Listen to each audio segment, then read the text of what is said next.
Kiko Barzaga!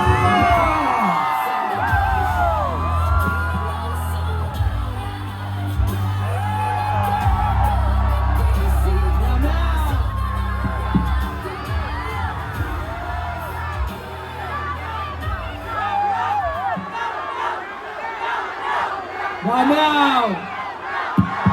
Good evening everyone! Wala tayo ngayon sa Crocodile Farm pero naalala pa rin natin sila tuwing nagbabayad tayo ng tax.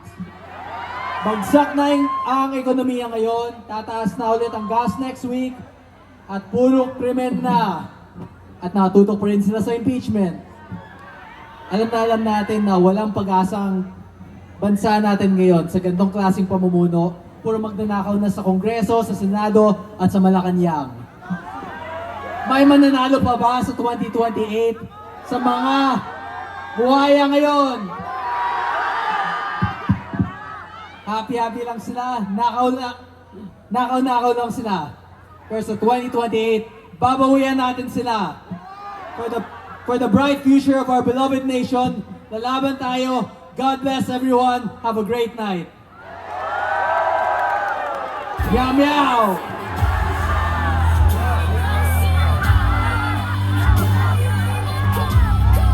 No!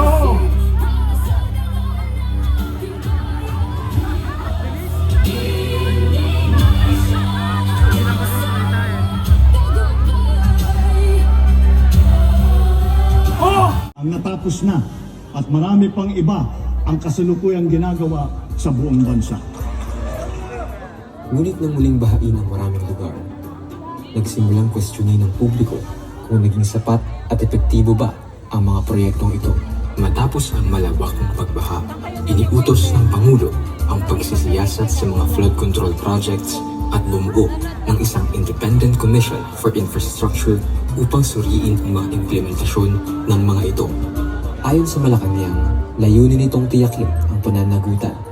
Ngunit ayon sa ilang kritiko, tila inunahan ng administrasyon ang pagsisiwalat ng issue upang maipakita na ito mismo ang nangunguna sa investigasyon.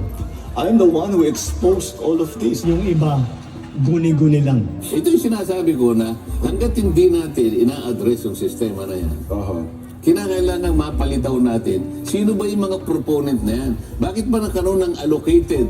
Ba't nagkaroon ng leadership? Ba't nagkaroon ng program? Pagkat may diferensya yung NEP at saka yung GAA. Ikaw ang nagsimula ng investigasyon na ito, pero di mo sinasagot kung bakit hinayaan mo na salaulain ng Kongreso ang 2023, 2024 at 2025 GAA. Sa halip na sagutin ang tanong kung bakit nagpapatuloy ang matinding pagbaha sa kabila ng malaking pondo, may pinagtatakpan nga ba ang gobyernong ito? Kaya sa mga nakikipagsabwatan upang kunin ang pondo ng bayan at nakawin ang kinabukasan ng ating mga mamamayan. How can I be the mastermind? I was the former Speaker of the House of Representatives, but the House of Representatives is only one part of the branch of government, the legislature. Mahiya naman kayo sa inyong kapwa Pilipino. Umabot ang usapin sa Kongreso at Senado. Ang totoong numero ay 56 billion pesos at yung pong halaga na yan ay kay Pangulong Bongbong Marcos at Martin Romales na puntalahan. Ilalabas ko po ang buong detalye sa darating na mga araw. Kasabay nito, lumutang ang iba't ibang aligasyon. May mga ulat ng overpricing, may mga proyektong sinasabing substandard, may mga aligasyon ng ghost projects, may mga tanong tungkol sa papel ng iilang opisyal ng DPWH at ng ilang mambabata sa paglaan ng pondo at pagpili ng mga kontratista.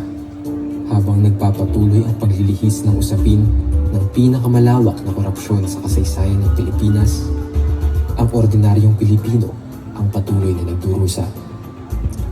Taon-taon ay bumabalik ang baha, taon-taon ay nananatili ang problema, at taon-taon ding bumabalik ang parehong tanong. Nitong Hulyo lamang, may ilang nagpahayag ng pagkadismaya sa mga kilos protesta sa EDSA dahil nagdulot umano ang mga ito ng trapiko. Ngunit para sa marami, ang mas malaking suliranin ay hindi ang ilang oras na pagkaantala sa lansangan. Ang tunay na kalaban ay ang mga kalsadang hindi madaanan dahil sa baha.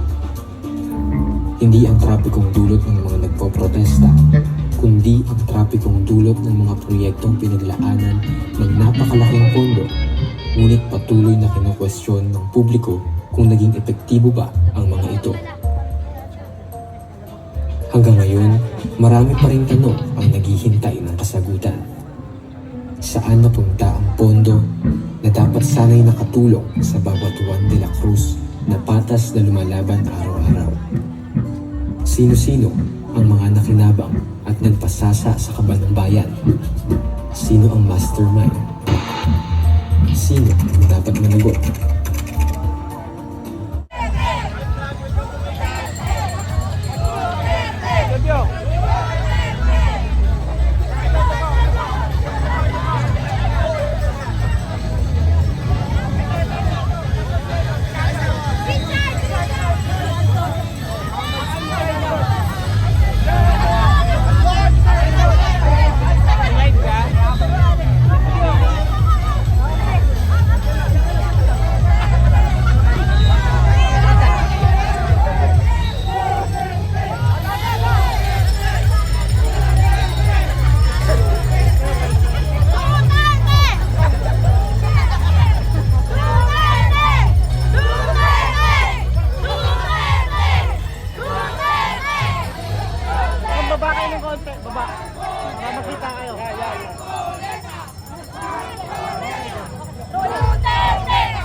Pakilala ka muna para sa video editor. Ako si Princess Salvacion Cabeta, taga Novaliches, Quezon City. I'm 44 years old. Duterte!